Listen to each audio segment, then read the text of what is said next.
ke orang India masuk seperti yang Tembakau. saya gue masak gitu, it's normal. Agak sedikit narsis ya. Kamu Oke, this is cantik. only for your Malah kalau Cemburu dikasih aku. kesempatan pergi ke India, Belajar Indonesia, makan Indonesia, semuanya Indonesia. Bismillahirrahmanirrahim. Assalamualaikum warahmatullahi wabarakatuh. Welcome back to my channel.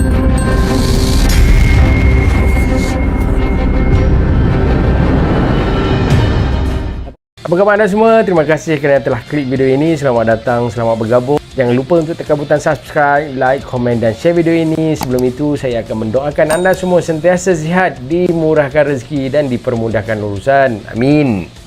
Okey guys, seperti biasa saya akan mereact satu video daripada channel TikTok daripada Indonesia, iaitu channel Mirna Nagaya. So, bagaimanakah videonya? Kita tonton sama-sama guys. Let's go. Let's go guys. bisa ada orang India di Indonesia? Ada beberapa gelombang orang India masuk ke Indonesia. Orang India Gelombang masuk yang paling pertama itu ke dimulai Indonesia pada awal Masehi. Jadi pada saat itu orang-orang India ini diundang oleh elit-elit Indonesia untuk mengajarkan mereka dalam bidang agama, tata negara, juga teknologi. Melalui orang-orang India inilah pengaruh Lancar Hindu dan Buddha betul berbahasa kental Indonesia, ada di guys. Indonesia, seperti Kerajaan Sriwijaya dan Kerajaan Majapahit. Lalu ada gelombang berikutnya pada saat kerajaan Islam, orang-orang India datang sebagai saudagar atau pedagang. Lalu gelombang berikutnya Pedagang terjadi herba. pada abad ke-14, ada seorang resi bernama Resi Megit. Beliau adalah keturunan Brahmana, datang dari India menggunakan kapal layar. Lalu beliau mendarat di pantai barat Sumatera Utara, masuk ke pedalaman ke daerah yang bernama Talun Kaban yang sekarang bernama Karo. Makanya itu di daerah Karo kental dengan adat-adat India karena dulunya bergabung, makanya ada marga Brahmana, ada Meliala yang di artinya Sumatera awalnya, Malayalam, dan banyak lagi. Nah, gelombang terakhir yang datang itu adalah gelombang kakeknya saya. Gelombang terakhir ini dimulai pada tahun 1872. Mereka didatangkan dari India 1872. oleh Inggris ke Malaysia sebenarnya. Lalu dari Malaysia mereka didatangkan ke Indonesia untuk apa? Mereka didatangkan untuk dipekerjakan sebagai buruh di perkebunan tembakau. Jadi seperti yang kata tembakau. saya sebenarnya benar. Jadi mereka tuh pertamanya ke Penang, Kuala Lumpur, lalu dari sana diminta oleh tentara Belanda untuk dikirimkan ke Indonesia. Pada tahun 1940-an, setelah kita selesai dijajah oleh Belanda, ada sebagian dari orang India, mereka kembali ke negara India. Dan ada juga sebagian dari mereka yang menetap di Indonesia dan menjadi warga negara Indonesia. Beberapa tokoh terkenal India yang mempunyai nama di Indonesia seperti Sarah Azari, itu dia aktris. Lalu ada Siniwasan Marimutu, pendiri perusahaan raksasa Texmaco, dan ada Ram Punjabi, seseorang yang mempunyai kerajaan industri perfilman terhebat di Indonesia. Kalau kamu suka nonton sinetron, mostly sinetron itu adalah karyanya Ram Punjabi. Ada juga Sri Prakash Lohia, itu adalah sepupu dari Laksmi Mittal yang mempunyai perusahaan raksasa juga di Indonesia. Berdasarkan data pada tahun 2013, ada 100.000 orang India yang berada di Indonesia. Mereka biasanya ditemukan di kota-kota besar seperti Medan, Surabaya, Yogyakarta, Jakarta, dan yang lain-lain. Ada banyak organisasi Tamil Medan di pun Indonesia. ramai kan? Salah satunya adalah Indonesian Tamil Sanggam. Indonesian Tamil Sanggam ini bergerak dalam bidang pelestarian budaya dan bahasa Tamil. Jadi jangan heran lagi kalau ada orang India di Indonesia dan lancar berbahasa Indonesia. Follow for more. Kak, Memang sangat gimana lancar, sih kan? rasanya hidup di Indonesia? Apakah selain orang India ada yang membuli atau apa? Oke, saya tinggal di Indonesia ini dari lahir. Kak, gimana Dari lahir. rasanya So, hidup kalau di misalnya mau Indonesia? compare ke negara Apakah lain ya selain orang karena India kita ada nonton orang TV dan sekarang membuli? mungkin saya tinggal di Apa? sini. Tapi ini kan belum lama ya tinggal di Malaysia. Cuman mungkin kalau yang dari ini, toleransi di Indonesia itu sangat tinggi gitu. Jadi maksudnya kalau misalnya kita keluar dengan suku-suku lain, it's normal. Kalau kita jalan ke mall dengan suku lain, itu adalah hal yang sangat normal. Gak ada yang aneh gitu, enggak. Terus makan di rumah temen itu biasa. Kita kalau makan siang, makan dong di rumah gue, mak gue masak gitu. It's normal. Dan yang pastinya mereka tahu bahwa Toleransi apa yang dia boleh memang dimakan dan terbukti, apa yang ya. tidak boleh dimakan oleh orang India. Misalnya mereka masak sesuatu yang saya itu nggak bisa makan, mereka ngasih tahu kamu nggak bisa makan ini gitu. It's normal. Di institusi pendidikan juga nggak ada perbedaan. Kalau kamu belajar keras, ya hasilnya akan kelihatan bahwa kamu pintar, dan dia akhirnya hasil itu akan kelihatan. Terus kalau misalnya kamu masuk satu sekolah ataupun satu universitas, tidak ada pembedaan bahwa ada kuota misalnya untuk orang ini sekian, untuk orang ini sekian, nggak ada. Jadi siapapun kalau misalnya mereka belajar sekolahnya keras ada dengan hasil yang maksimal, mereka akan masuk ke universitas negeri ataupun swasta yang mereka inginkan. Untuk pekerjaan juga mereka akan nilai kalau kamu mampu, kamu akan diberikan pekerjaan itu, bukan berdasarkan suku sekolah apa dasar kamu. dengan sekolah. Iya, memang sih tetap ada yang namanya orang dalam. Malahan ayah saya ada itu sekolah adalah jenis seorang kebangsaan pegawai macam di Malaysia pemerintahan. kan. Jadi beliau dulu bekerja di dinas pekerjaan umum, dan kakek saya juga dulunya bekerja di dinas pekerjaan umum, pegawai pemerintahan juga.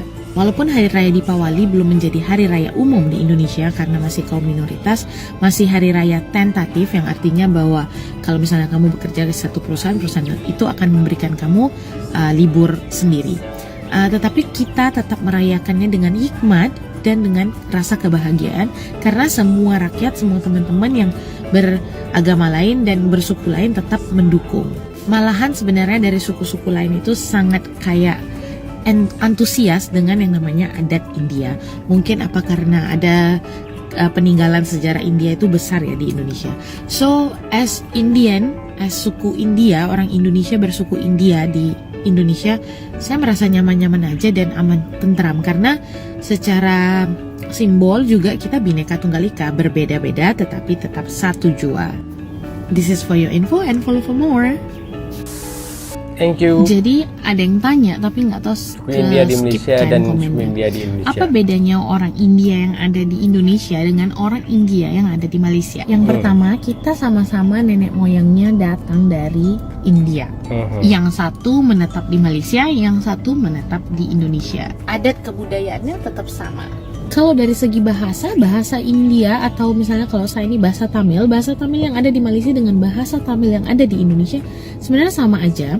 Tapi mungkin karena Malaysia itu dijajah oleh Inggris, jadi ada sedikit percampuran bahasa Inggris di dalam bahasa Tamilnya. Sedangkan kalau di Indonesia itu dijajah Belanda, dan kita itu nggak diajarin bahasa Belanda sama orang Belanda. Mereka tuh pelit.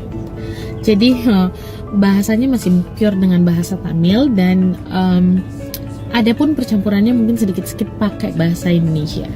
Kalau dari segi makanan, kalau misalnya orang India di Malaysia itu rata-rata yang sepantauan saya, mereka tuh lebih makan yang kayak kari-kari, dal gitu, lebih ke makanan India banget. Tapi kalau Indian yang ada di Indonesia, kita itu udah kayak jarang makanan India, mungkin kayak 1 minggu 1 kali atau 2 kali. Lebihnya kita akan makanan Indonesia kayak gulai, and then tauco gitu-gitu. Kalau dari segi pakaian di Malaysia itu, misalnya kalau kita pakaian adat, kalau ke office pun atau ke kantor dalam bahasa Indonesia, kita masih memakai pakaian adat India. Jadi ada yang pakai sari, ada yang pakai panjabi suit. Tapi kalau di Indonesia kita itu udah casual. Kalau pakai pakaian adat India biasanya hanya ke kuil dan ke pesta-pesta yang adat gitu. Nah, kalau secara koneksi, orang India yang ada di Malaysia, saya rasa ya sekitar 80% masih mempunyai koneksi dengan keluarga mereka yang ada di India. Tetapi kalau di Indonesia, saya taunya ada tetapi tidak banyak persentasenya. Jadi lebih banyak yang udah kayak lost contact gitu dengan keluarganya yang ada di India. Nah, yang terakhir, gantengnya sama cantiknya sama. Orang India yang ada di Malaysia dan orang India yang ada di Indonesia tetap cantik. Agak sedikit narsis ya. Kamu Okay, cantik. this is only for your info and for more. Mirna Nagaya. Lahir di Indonesia, besar di Indonesia, sekolah di Indonesia, makan dari hasil pertanian Indonesia, dari hasil perikanan Indonesia, dan juga hasil perkebunan Indonesia. Dikasih KTP juga KTP Indonesia, dikasih paspor juga paspor Indonesia. Ya harus bisa bahasa Indonesia dan harus bangga jadi orang Indonesia. Wah. Malah kalau dikasih Cemburu untuk aku. pergi ke India paling cuma 1 bulan. Kalau visanya udah habis, balik dideportasi ke Indonesia. Right? So, I'm proud to be Indonesian. Ya. Right? Baguslah pemerintah Indonesia. Oke guys, itulah video yang dibuat oleh Mirna Nagaya. Jangan lupa untuk follow TikTok Mirna Nagaya ni guys, dan sungguh lancar bahasa Indonesianya. Banyak perkara yang diceritakan tentang Indonesia, tentang suku India yang menetap di yang dilahirkan di Indonesia dan belajar Indonesia, makan Indonesia, semuanya Indonesia. Apa yang saya bayangkan bahawa etnik India ke Tionghoa ke apa-apa sahaja etnik, semuanya berbahasa Indonesia. Sangat-sangat lancar guys.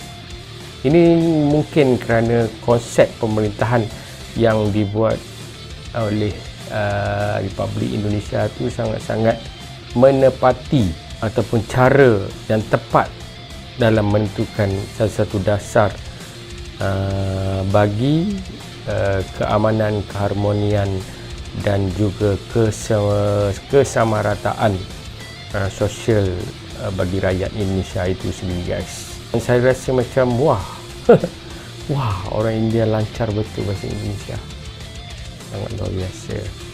Berbahagialah Mirna Nagaya dengan keluarga yang berada di Indonesia. Sekiranya ada komen terkait dengan video ini, anda boleh komen di bawah. Kita jumpa lagi video sebelah sini. Sekiranya saya ada tersilap kata, tersalah bahasa, maafkan saya. Assalamualaikum warahmatullahi wabarakatuh. Bye bye.